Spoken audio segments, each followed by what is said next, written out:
This is John Walton, and you're listening to the Power Play Point podcast with the Blue Liner on point and Anna Knox. Here's Wilson, and on the right circle, he scores!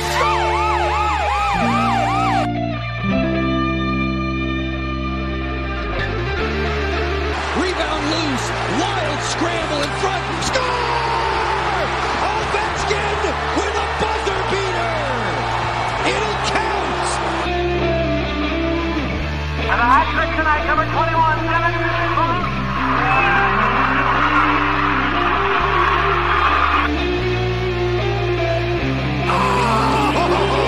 Spectacular! Braden Holtby! Hello and welcome once again to the Power Play Point podcast. This is your host, the Blue Liner on point.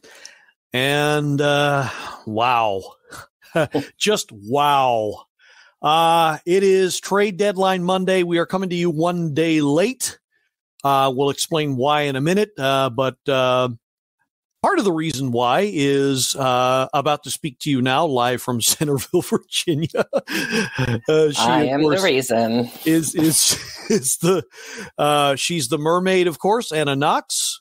Yes, I am the reason. I'll admit my sports nerdy side came out yesterday, and I wanted to watch the end of the Masters. And I'm so glad I did, because it was. It's. I'll admit it. It's the Masters. It's one of the major. It's one of the major tournaments. So it is that. Well, and it was interesting because I watched it from the very beginning. So on Thursday, because they were showing it from like 3 to 7. So I could see it when I got home from school, and I was just like, kind of sitting back thinking, "Oh my God, the ones that you think."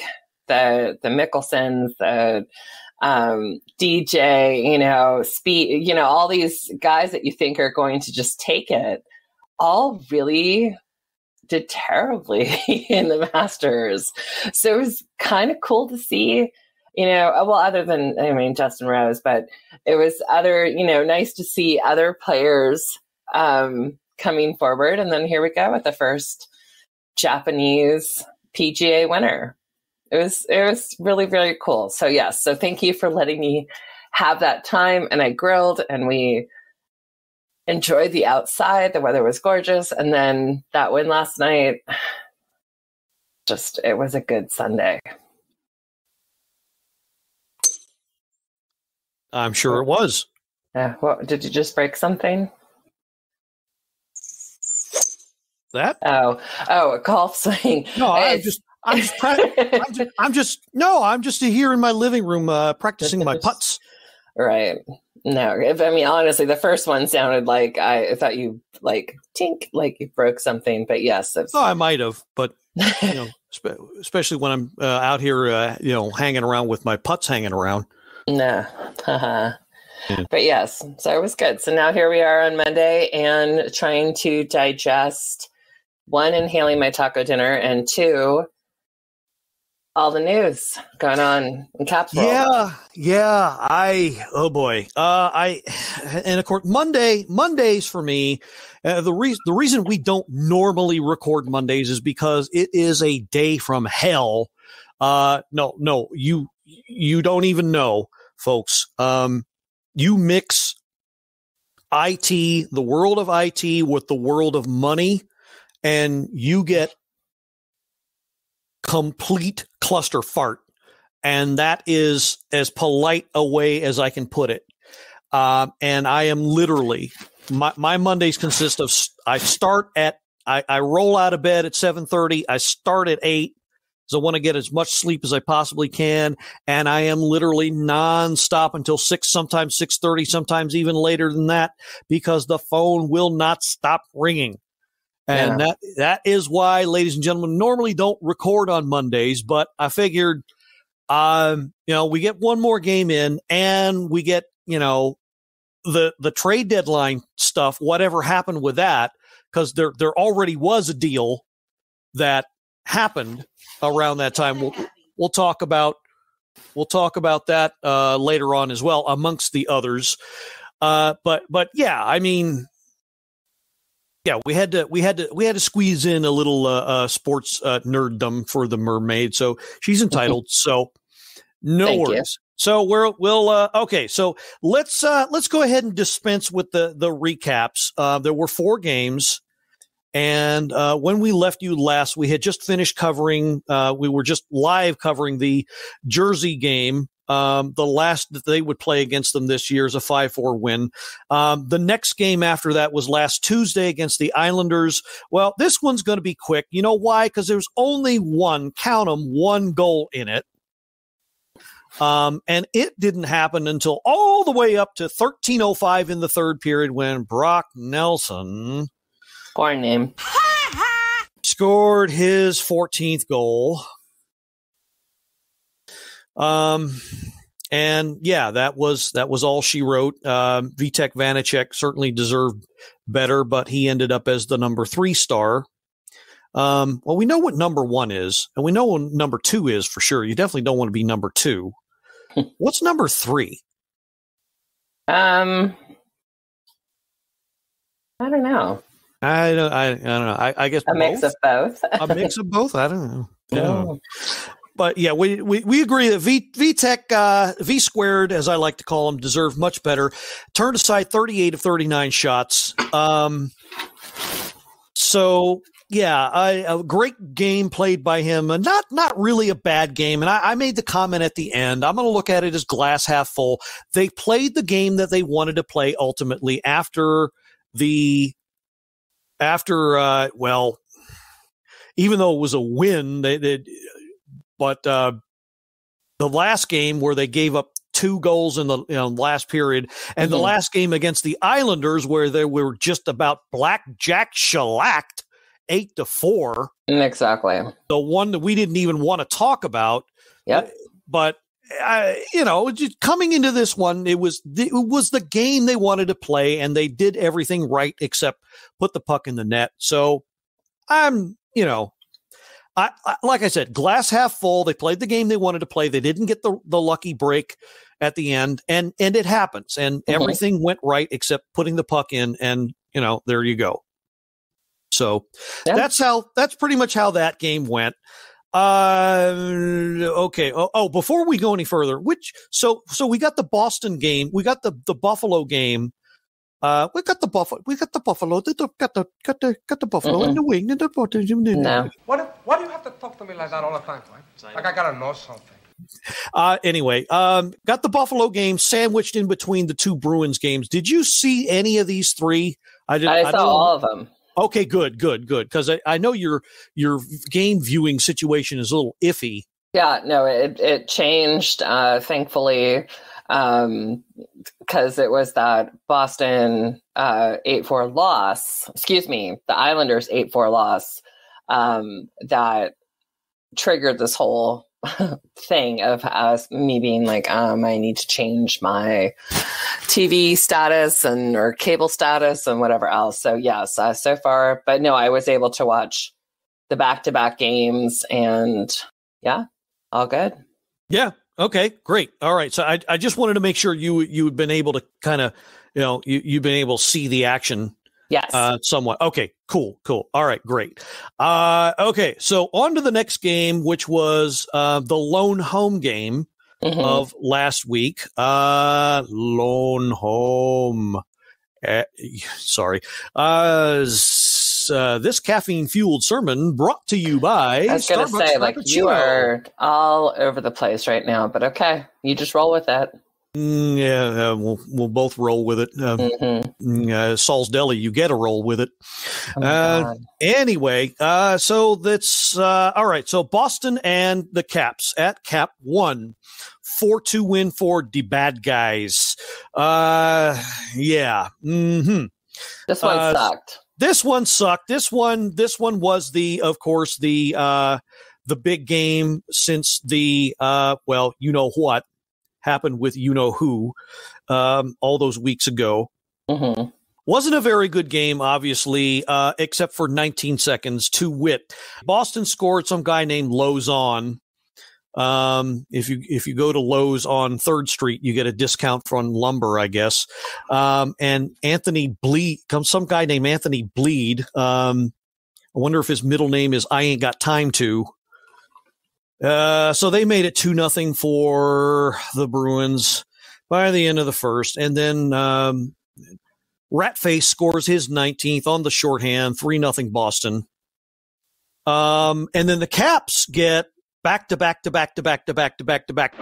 power plays.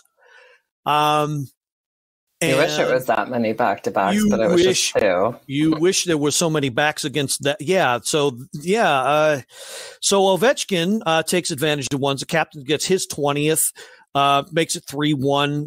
Oshie scores on pretty much the same power play 19 seconds later, and that 19 seconds, ladies and gentlemen, was all you ever heard from the Caps that game, because that was all she wrote. And even though they made it close, you never heard from them again. Caps gave up a power play late in the third, gave up another goal, 4-2. That was all she wrote. It's a terrible game. I won't say it was a terrible game. Wasn't anywhere near the game Caps wanted to play. Here go the vitals. 32-33. Caps actually had the edge in shots, not the edge on faceoffs, to be expected against the Patrice Bergeron team. Power play, yikes. Caps had 7 power play chances. You'd have thought they would have. So how can just that right there, how can you not say this was an awful game? True. The power play, they just looked terrible. You should have had done more with if you got that many chances. 7 power plays, Gil. I mean, come on. I know, but they scored on 2 of them. They scored on 2 of them. Yeah. I just thought that this is a big disconnect game. They just were they weren't into it from the beginning. Like, if they don't hit the ice in a good mood and a good headspace, and especially against Boston, then I feel like, that's it. That they've already kind of given up 5 minutes into it. So I wasn't surprised with the loss. I was hoping for more of a fight. Just didn't see it. No, yeah, and didn't see it. And they had 26 hits this game, which is just about as many as almost as well. In fact, exactly as many as they had against the Islanders in that goalies duel game. So I don't know. Well, this is what they had. Like, what was his name? Swayman. Is that who was their goalie for the night? Yeah. Yeah. So I mean, that guy kind of kicked ass. I think he's going to be a star. Yeah. In the coming years, if he gets a chance, if he sticks with that team, and they decide they tell Tuukka Rask to take a hike, Tuukka the next bus out of town. They might got a little something there. He's got potential, absolutely. He does. Anyway, okay, so 4-2 game. Like you said, I think it should have been a little bit more fire in this game, but they just didn't have it. It did, figured, home ice, they'd, come with it, and they didn't. But they sure would make up for it later on. Exactly. Yeah, sure would. Yeah. Sure as wood is wood.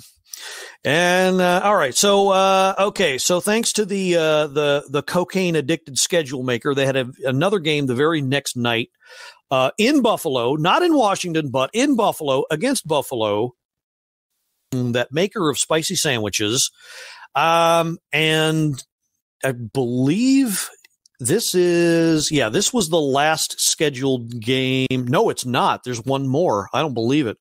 Okay, next to last scheduled game again for the 8 this year, and boy, as much as I love the Caps, it was painfully obvious that the Sabres right now are at best a middle tier AHL team.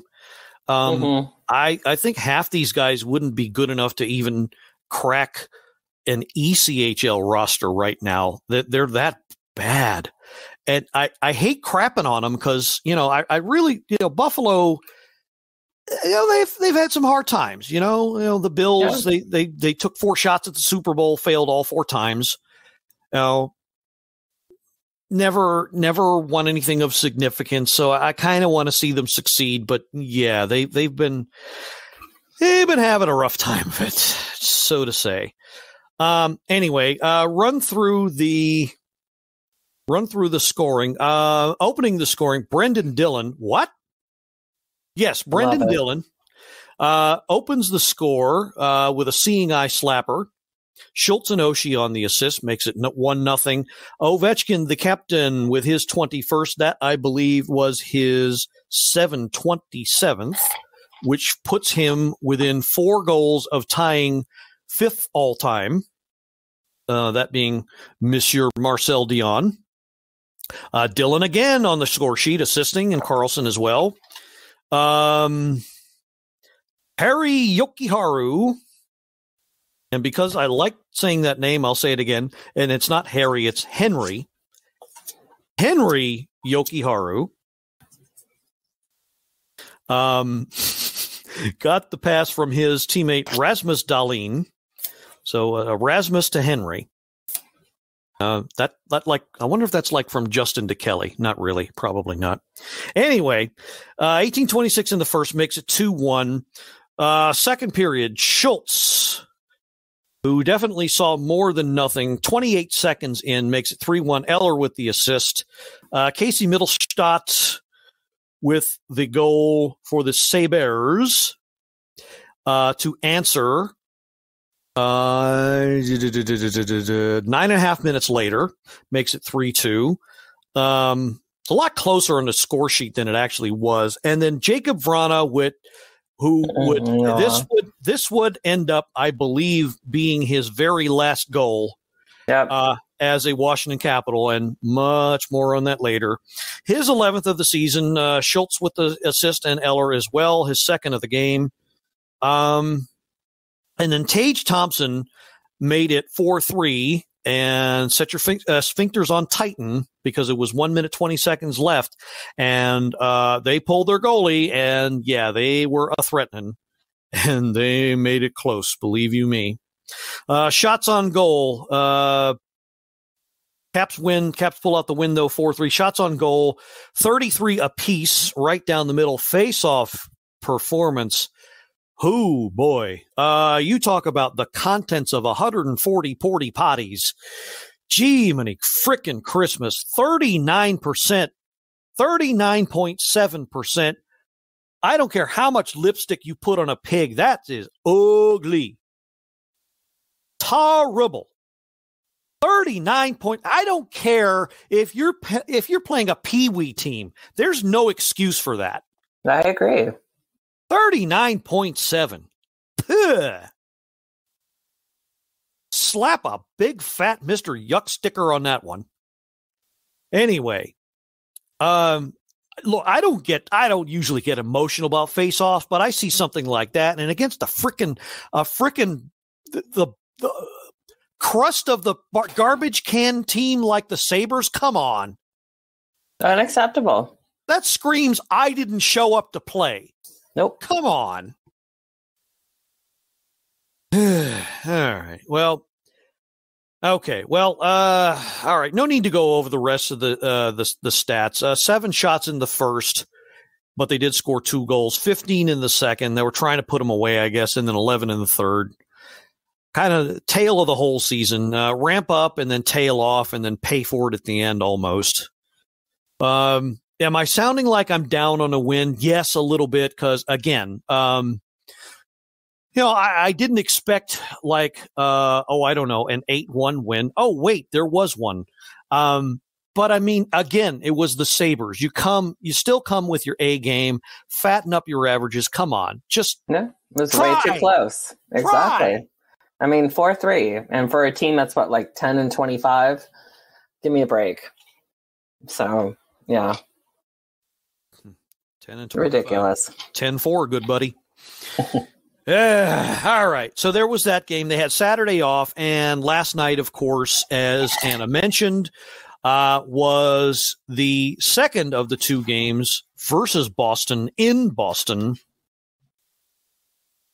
And this was a sight to behold. And I, for one, hope all of I don't think any of you Bostonites are listening, but I hope all of those that were watching this game spilled a heap and helping of their clam chowder all over themselves watching this thing. All right. Okay. We will get through this as entertainingly as we can. All right. First period, 7:33 in. Power play given to the Caps. TJ Oshie with his 13th of the year. Was this his 250th? What? There's that promotion that Dunkin' Donuts is doing. Oh. No, I was like, he got his 600th point. He got his 600th point, but he scored his 250th goal recently. I don't think this was it. This was probably not it. It wasn't it because it was before the Boston game. Okay, so yes, it most definitely was. Or unless it was that was the first Boston game. What? So TJ, no, you're right. It was before the Boston game. It was. It wasn't the Buffalo game. It was the previous first Boston game. The first Boston game, yeah. Yes. That's when he got his 250th in a losing effort. So I mentioned that because Dunkin' Donuts is doing the promotion where I think it's the very next game that first. There's one outside of Cap One where the first 250 visitors get the commemorative 250 Dunkin' Donut. So if you're into that kind of thing, and I know a lot of people that are, donuts, that is. Right. That's what I meant, was donuts. Okay. Honestly. Right. What were you thinking? Nothing. Donuts. Okay. Just donuts. That's what she said. Mm-hmm. All right. So, okay. 16 seconds later, Lars Eller with his 6th to make it 2-0 Washington with a wrister. Hagelin and Garnet Hathaway on the assists. And then Connor Sheary, almost 2 minutes later on a snapper. Beautiful play here. No, this wasn't the one. Shoot, I'm going to have, no, it was the passing play. So I'm trying to get to the replay now. Okay. So, all right, dig it out of the corner, and there's Orlov across center over to Sprong. Sprong puts it on net and over to Sherry, and in the goal. Yep, that was a perfection, tic-tac-toe, perfection line. Perfection line. Who are you kidding? You're crazy. Anyway, so Sherry with... So, hold on. What? So is Mrs. Blue Liner laughing at the jokes? Either that or she had a nervous tick the whole time. I don't know why. Okay, I'm just wondering if you're getting encouragement from somewhere. No, not at all. Not at all. All right, all good. No, at all. But I will say I am ridiculously impressed with Schultz and Sherry. Oh, yes. So, I mean, hell yeah. It's been like they have truly redeemed themselves. Just kicking ass. So it is kind of cool to hear. I never had a problem with Sherry. He doesn't. Okay, so he may not be flashy. He may not put up the numbers, but he's like Jensen. I will never question his effort. Oh, no, I was going to say consistent in the effort, 100%. I was absolutely going to say that. No, I just think there's something about those guys that I think Laviolette and BMAC, as much as we want to just be like, what were you thinking? I'm kind of impressed with all around, but we'll get more of that later. Those were two very good pickups. Yeah. And one of which I hope turns out to stay. speaking of which, second period, 4:41. Sherry does it again on the power play. Get some power play time. 4-0. That's four. Count them. 4 unanswered goals. Assisted by Wilson and Jacob Vrana, and I'm pretty sure that would be his very last point as a Washington Capital.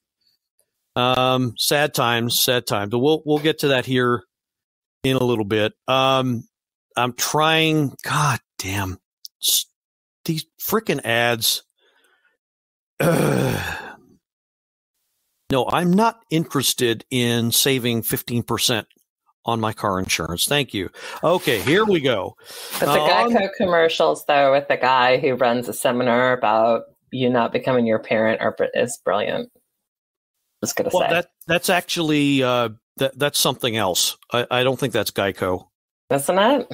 Yeah. No, it's Progressive Insurance, I think it is. Oh, there you go. All right. Well, womp. But that is an absolutely brilliant commercial. Everything about that is like probably when I talk about how much I hate commercials, that's when I can watch it over and over again. But anyways, sorry. No problem. So, okay. So, right. So recapping the replay of Sherry's goal.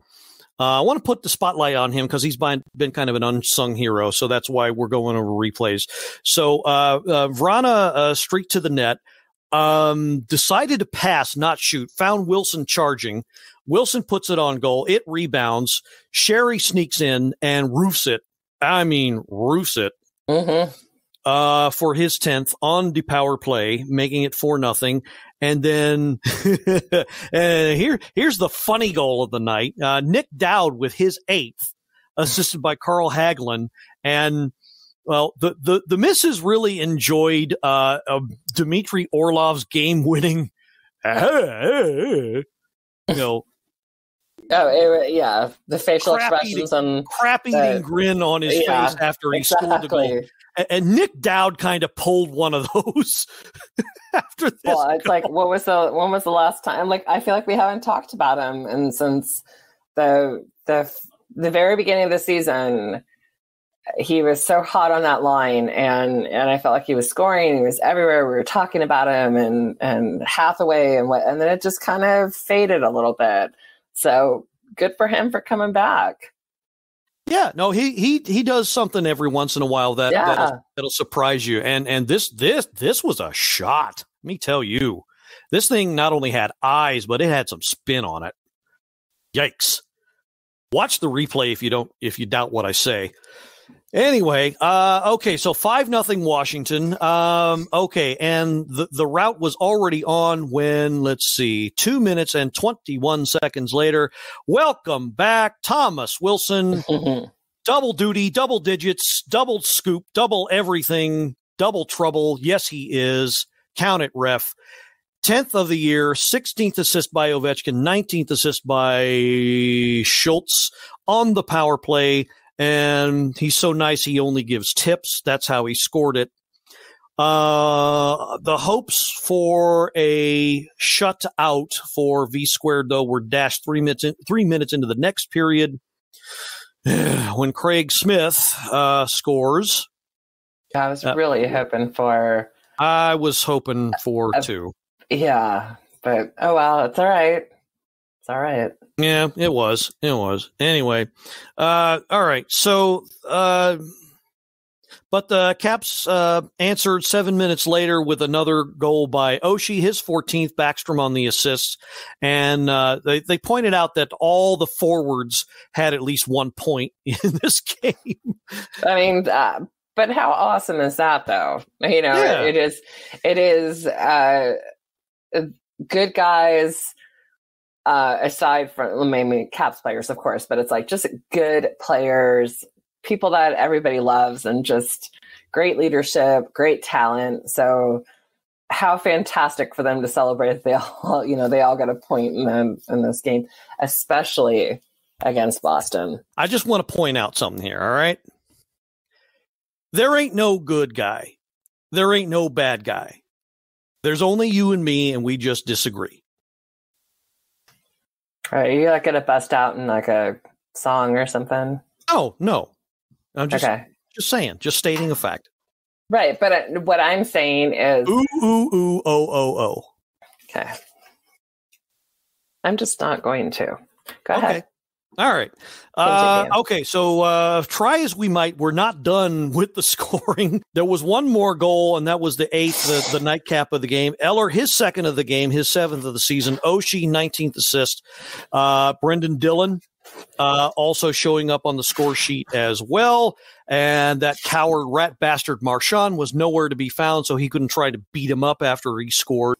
Jackass. I hate him. I hope somebody breaks his nose permanently.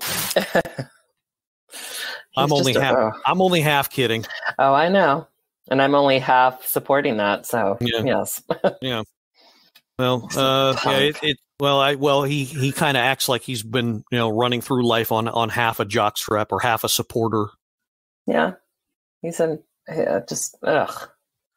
But maybe he's only got half the equipment down there to support. Ooh, fighting words. Now, it is Boston. It is. Okay, rundown of the vitals. Bruins actually outshot the Caps, believe it or not, 35-33, which, even though it was a rout, landed V-squared the number 1 star of this game. Mm-hmm. Sherry number 2, Oshie number 3. How could you make any of the Bruins? Yeah, really. A little bit of a disappointing output at the faceoff dot, 46.2%. But again, one of those games where it just doesn't matter. Yeah. Honestly, this is what the Capitals needed. Like they needed to. Okay, so you have a 1-0 loss to the Islanders. Is like, okay, could have gone either way, and then kind of get your ass handed to you in that 8-4 loss, and it's like, oh my god. And then, they did, and then the 4-3 was a little too close for comfort, to be honest, for a team that's like 10-25. This Boston team that came out yesterday, if they continue like this, man, I'm excited for every game, but holy fuck, when they came out, they came out, and again, I am like, diarrhea of the mouth when I say it, but they were having fun, and there was no, like, you can tell, like, the body language is like, they're relaxed, they're playing the game, they're not overthinking, they're not overpassing, they're not second guessing and all this stuff. So this was just a fantastic game to watch. And when it's up against, again, someone like the Boston Bruins, bring it and let's ride this win.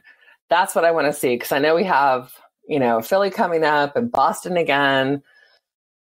There's just no excuses. It's like, whatever shifted in the locker room, maybe it was the stress of the trade, that dark cloud kind of in the locker room. Unfortunately, now we know what the outcome is, but goddamn, like they just looked so good last night, and like they were having fun. And that's what I love this team the most. Well, I will tell you. Oh, tell me. What fired up this team, I know you saw this fight too, was Brendan Dillon kicking ass. Jackhammering the hell out of Chris Wagner. What the hell was he thinking? Well, here's the thing. It's like, even, I think it was, was that Locker?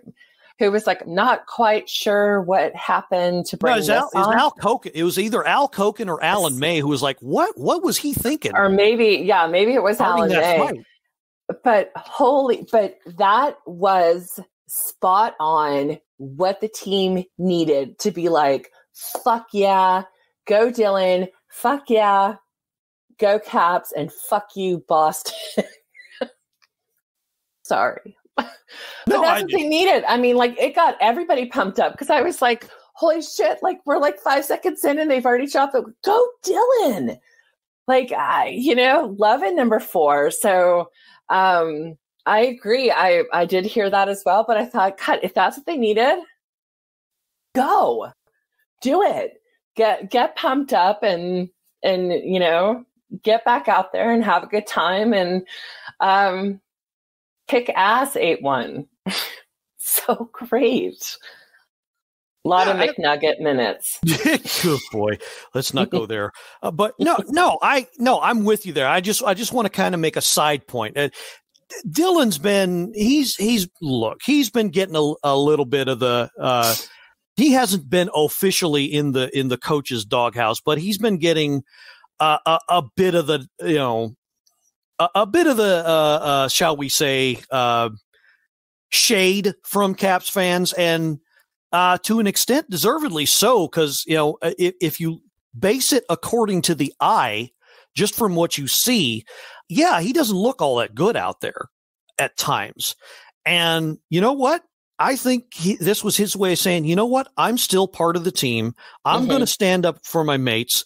This guy is, challenged me to a fight. I'm going to stand up for my team, or else he might go after somebody else. And I'm going to pound the crap out of him because he thinks, he can get away with it. And I'm going to tell him that ain't so. And you can tell that there, like you said, that he wasn't earning so many points when he shifted pairings, Laviolette, and Dylan wasn't with Carlson for a little bit, and it kind of shifted a lot of, I don't know, it was not something that I was ready for. I was like, okay, you can shift these lines, but the defensive pairing, I wasn't ready for that to change. I know why he did it, but I think that was Dylan's wake-up call. And you know what? He redeemed himself in that Boston game last night. And I think, there is something to be said about loyalty to your players. It's just, he's going to do this and he knows exactly what he has to do. And he did it and he kicked ass. And then he played smart hockey for the remaining 58 minutes of the game, or, 55. Like, he wasn't constantly in the sin bin. That's all you want him to do. Yeah. He doesn't have to light it up on the scoreboard. Nope. He doesn't have to, find the open man 10 times. He doesn't even have to, make 20 clean breakouts. Just keep it simple. Just square your man away. Put the body on them when you can. Don't put yourself out of position. Just play smart hockey when you're out there, and give a good solid 20 plus minutes when you are out there. That's all you need to do. And exactly. I think once he decided to get back to that, I think now you're going to see he's a bit more comfortable. I will say this though, also in a sidebar to your comment about the pairing switching up. Okay. I know a couple shows back, I made the joke about, the evil genius, Peter Laviolette being like Heinz Doofenshmirtz and all that. I don't know if you heard the show. This was one of the weeks while you were out. But I was kind of raving over that. You know what? I'm starting to get a little over that now. I want to see a little more consistency among the lines. I want to see the guys knowing a little bit more about who they're going to play with. I want to see a little less shifting around. Same guys over the boards, 4, 5, 6 shifts in a row can't hurt. So I want to start seeing a little bit more of that because, you got some new guys coming in. They're going to need to mesh. They need time to mesh with the team. And, you can't have this juggling all the time. They're not playing the Slurpee system anymore. So I'm a little bit over that now. I was raving about it. I know I'm a little over it now. But there's reasons behind it, though. I get that. That. So I think now that where we are in the season, and now with the trade deadline, and you think about who the players that are coming in are that players more or less. I guess you can consider that. They have to have that chemistry, but these guys are, look at Chara. It was like, holy shit, like 16 years or whatever with Boston, and came in and immediately brought out the best in Jensen. So the pairing was fantastic. Like, we didn't need to put him, with all these other pairings. It was, sometimes it just works out. And so I feel like I would give more credit to the players to say, hey, listen, I know you're coming into a new team. However, this is the position that you played probably since you, learned how to skate. And this is what you got to do. So, prove yourself. And I think Laviolette made some changes, but I think he did it for the right reason because he proved who could and could not kind of step up to the plate. And hence we saw, benchings, and we saw healthy scratches. And I guess that's just kind of all part of coaching. Yeah, I get that. Know. I get that. But I know you want to see things consistent. I do. Yeah. I like expecting the same guys together, and I like allowing, those guys to kind of gel on the ice. We know they're, they're tight off the ice, but you want to. Right. But what so suppose, sorry to interrupt. I'm seriously did not. I think I've gotten your energy from the first half of the show. All of a sudden I'm like, I got so many things to say.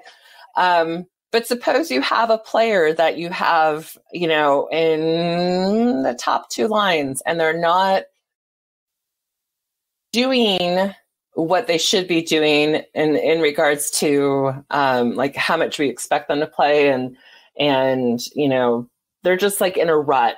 So you bench them, and you have to bring somebody else in to see if that's going to be a better match. So do you ride out the player and hope they get out of the rut? Or do you bring in the new player and hope that goes well and continues momentum for a win?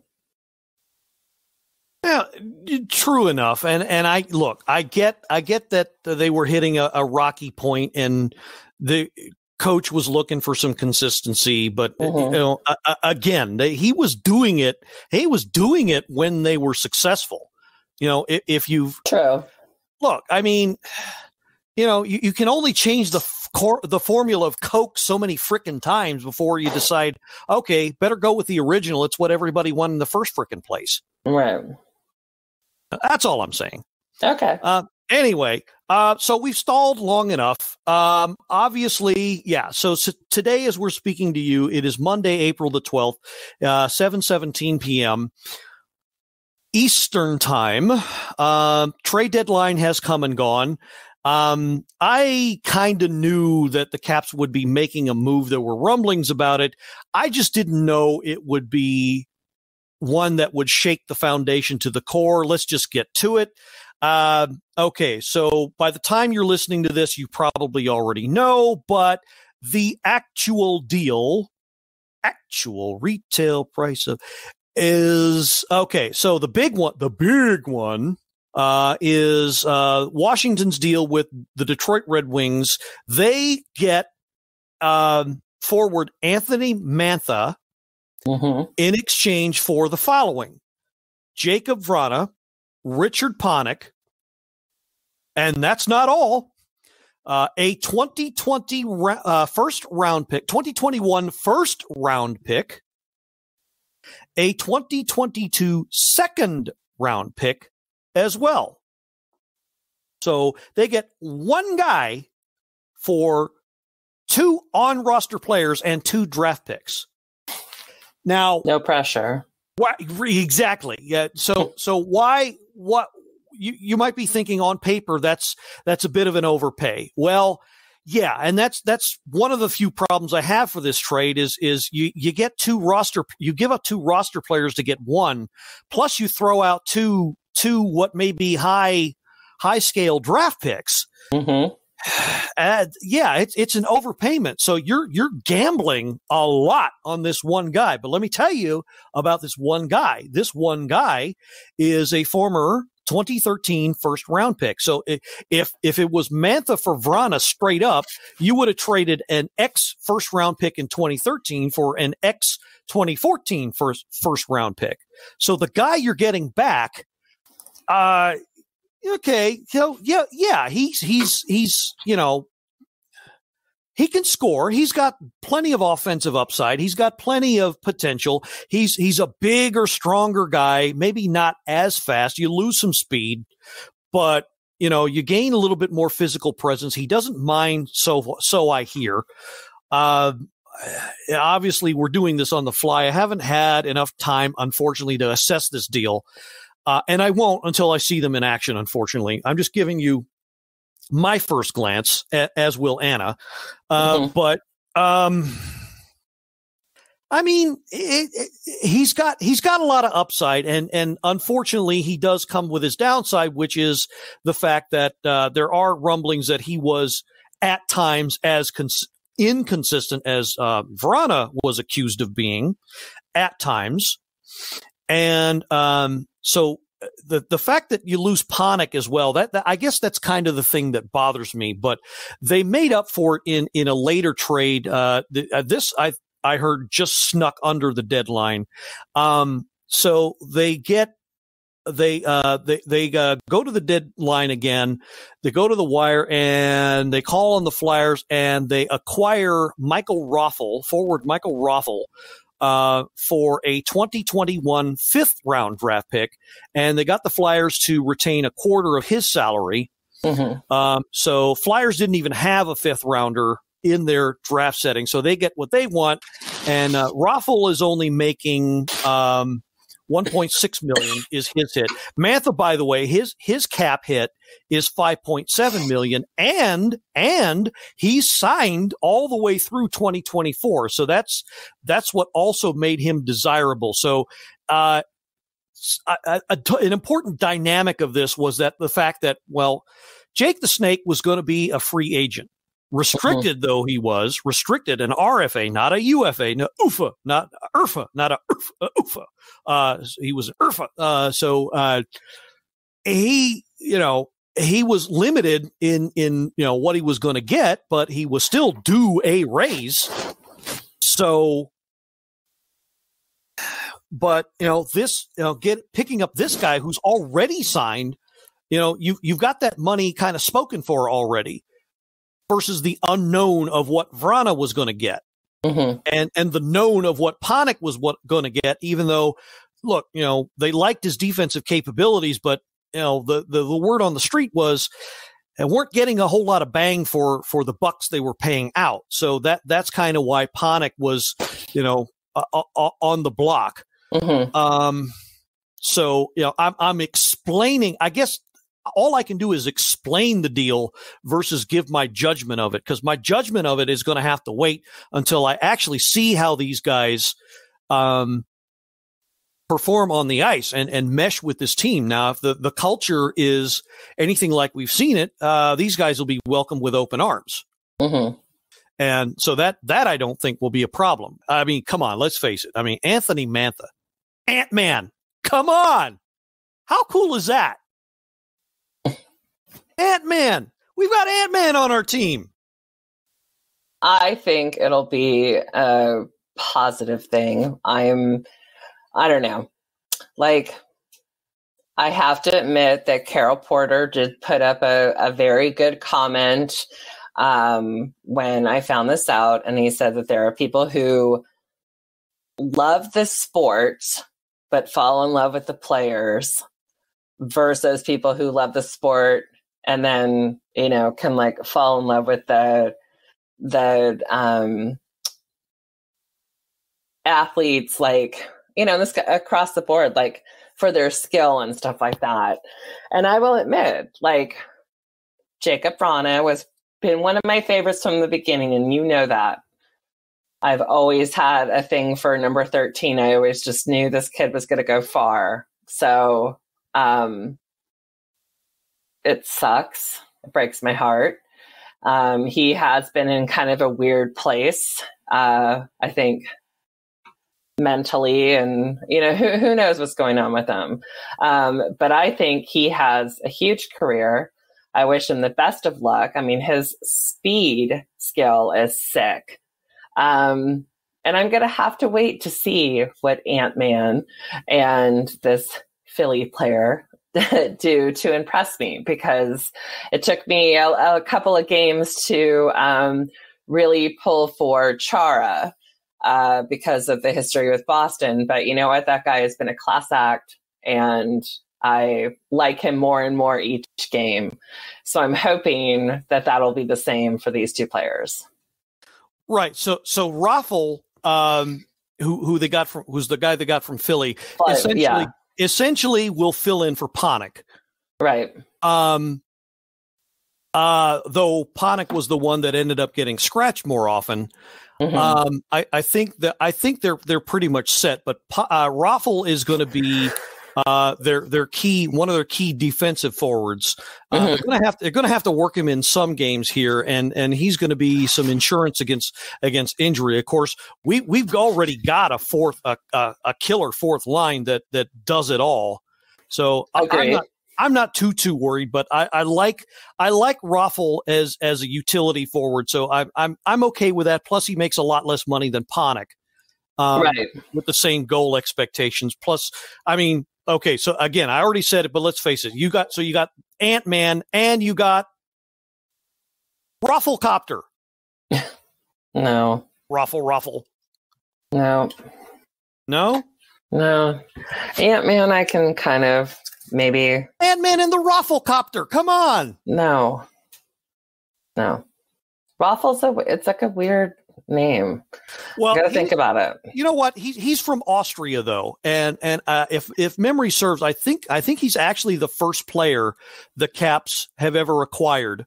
From Austria. From Austria. I'm going to have to do some research. I think you are correct. I think I'm going to have to do some research, but I think he's the very first player the Caps have ever had that was born in Austria. Okay. So we've had German-born players, we've had Polish-born players, Russian, of course. Yeah. Swedes, Czechs, Finns, but I don't think we've ever had an Austrian. And this had guy, an Australian, and of course, one Australian, yes, of course, but never an Austrian. And the reason this is significant for me is because one of my favorite beers in the whole world, the Radler, comes from Austria.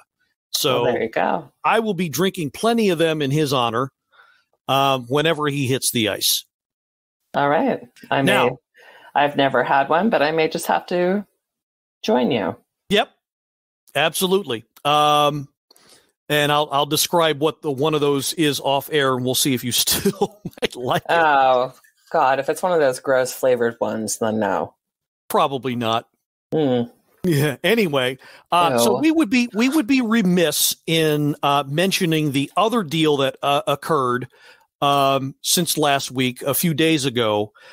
So we must bid adieu to or Auf Wiedersehen, or I don't know how to say it in Swiss, but goodbye, Siegs, from the mountaintop to our dear departed Swiss Mister Jonas Siegenthaler. So. All right. So does this mean when you edit, you're going to go ahead and insert the Price is Right song? One more time, just for all right, sake. Just for shits and giggles.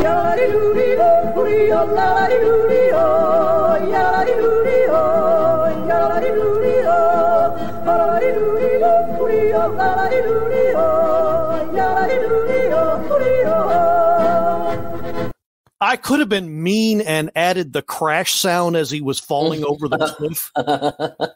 I could have been such nasty, a great part of but I like. Oh, come on. Who didn't laugh? That and Plinko. Who didn't laugh when that happened? Well, it was so stupid because you're like, ooh, don't fall over. Big cardboard avalanche guy, whatever. I know. No. Siegs.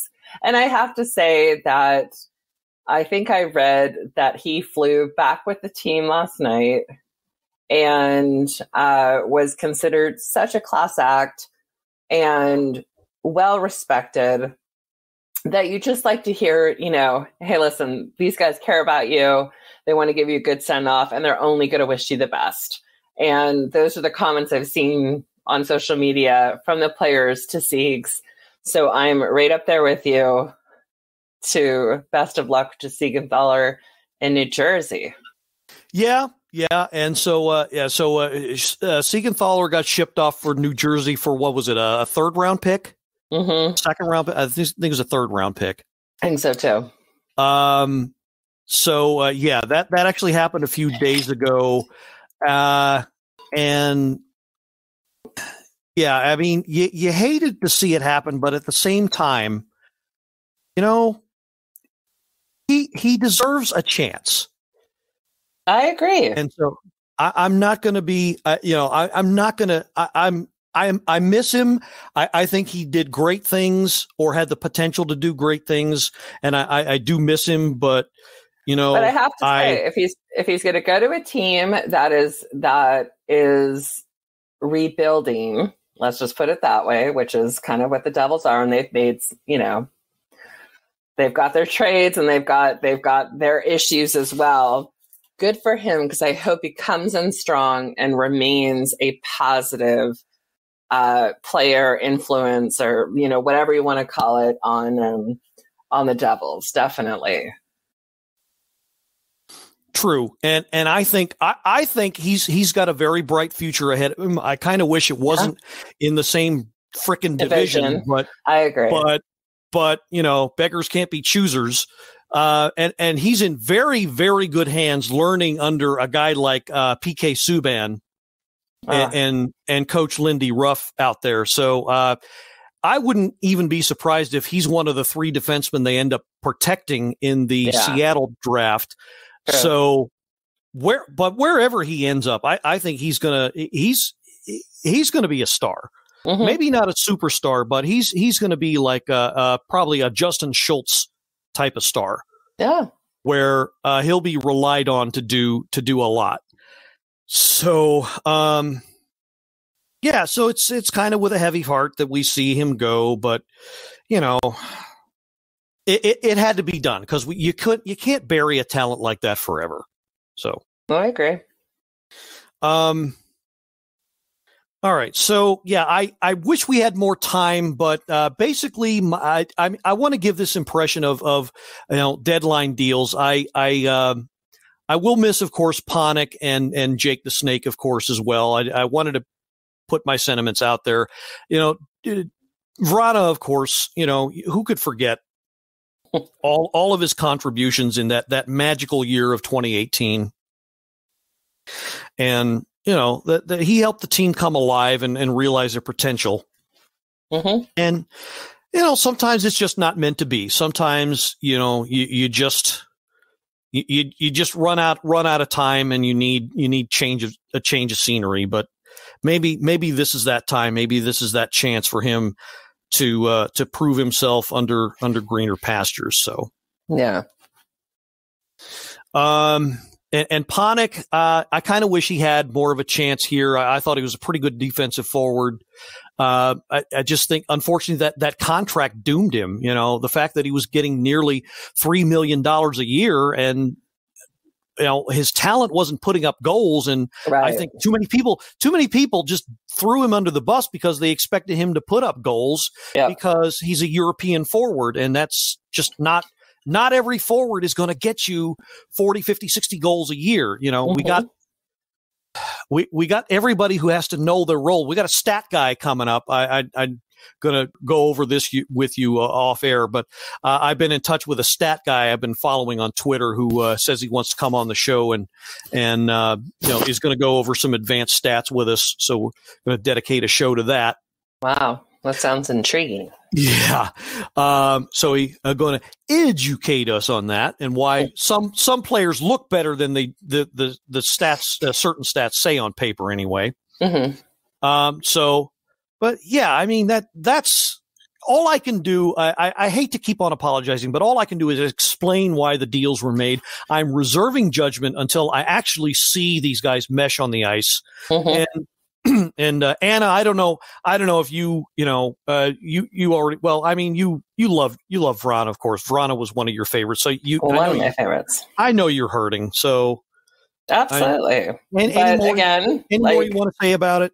No. Well, no, not that I haven't already said, absolutely. Number 13 was, from the beginning, I love that kid and I knew he was going to do something, and they met him and he's just, he's a sweetheart, and you just hope for the best. And his speed, skill is going to take him so far. And I hope that he finds another TJ Oshie bromance on another team, but it's going to be hard to not see them together. And then on a totally random kind of weirdo moment, so I was like looking through social media, and you know how they always take, like, whenever there's a trade and then they show you the new player coming to the team and they're in a Caps jersey. Mm-hmm. Okay.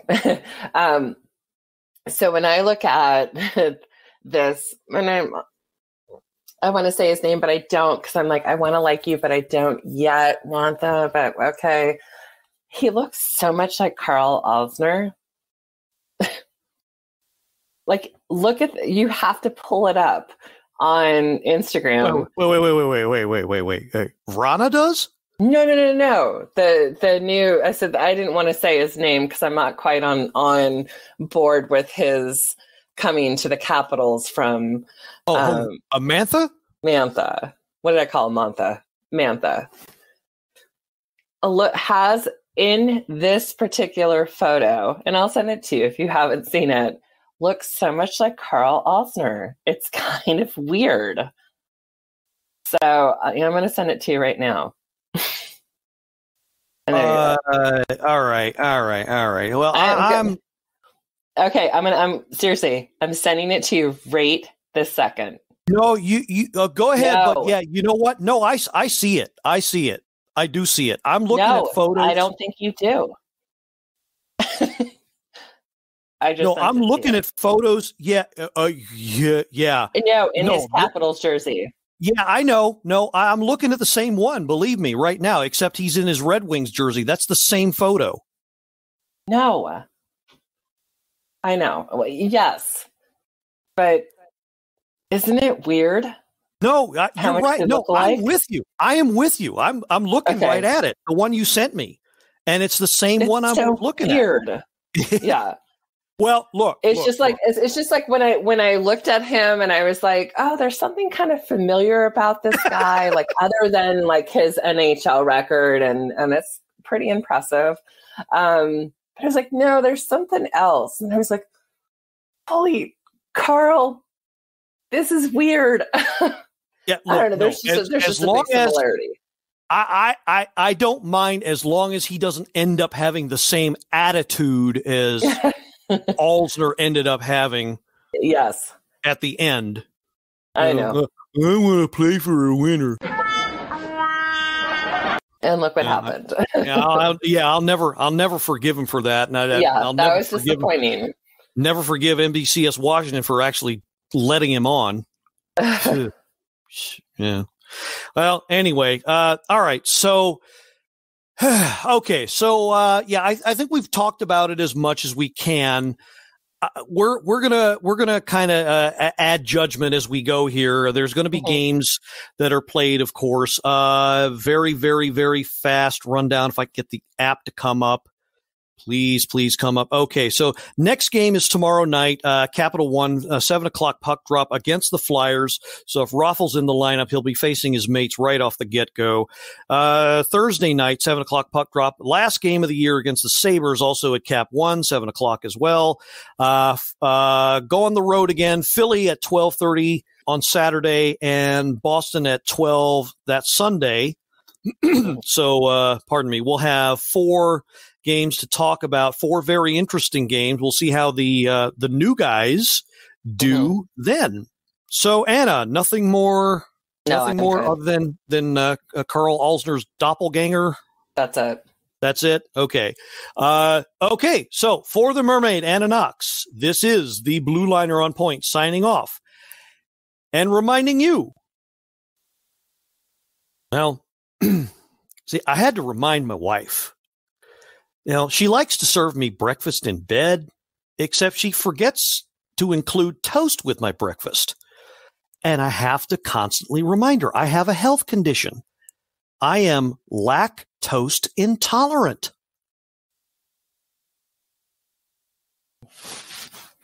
Nope. I thought I had one there. Doggone it. It's a good try, but no. Couldn't slip one past the Mermaid? Nope. Okay. All right. Never mind then. Hallelujah, and let's go Caps. Go Caps. This has been another episode of the Power Play Point Podcast. All episodes are available from Apple Podcasts, the Podbean app, blueliner77.podbean.com, and now available from Stitcher. Music by Joe McAllister, voiceover by Jeffrey Conkle.